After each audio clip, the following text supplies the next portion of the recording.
खोपोली भुयारी मार्गात पाण्याचे साम्राज्य, शाळकरी विद्यार्थ्यांच्या सुरक्षेचा प्रश्न ऐरणीवर।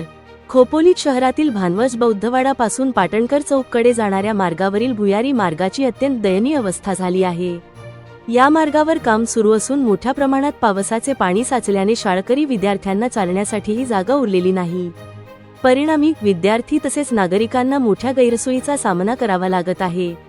संबंधित ठेकेदाराकडून सुरू असलेल्या कामाच्या दर्जाबाबत नागरिकांमध्ये नाराजी व्यक्त होत असून मुख्याधिकारी, नगराध्यक्ष, उपनगराध्यक्ष, सर्व सभापती आणि नगरसेवकांनी या गंभीर समस्येकडे तातडीने लक्ष द्यावे, अशी मागणी पालक व नागरिकांकडून करण्यात येत आहे।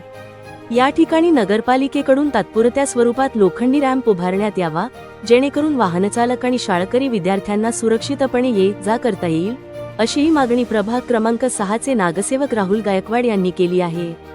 तसेच नगरसेविका अश्विनी अत्रे यांनी देखील बांधकाम विभागाशी चर्चा केली असून लवकरच काम पूर्ण होईल असे सांगण्यात आले आहे।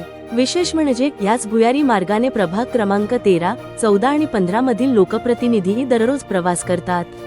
त्यामुळे त्यांनीही या समस्येची गांभीर्याने दखल घेऊन योग्य ती कार्यवाही करावी, अशी अपेक्षा नागरिकांनी व्यक्त केली आहे। तसेच भविष्यात हा भुयारी मार्ग केवळ शाळकरी विद्यार्थी आणि दुचाकी वाहनांसाठीच खुला ठेवण्याचा विचार करावा। त्यामुळे चारचाकी वाहनांमुळे शाळा परिसरात होणारी वाहतूक कोंडी आणि संभाव्य अपघात टाळण्यास मदत होऊ शकते, असे नागरिकांचे मत आहे।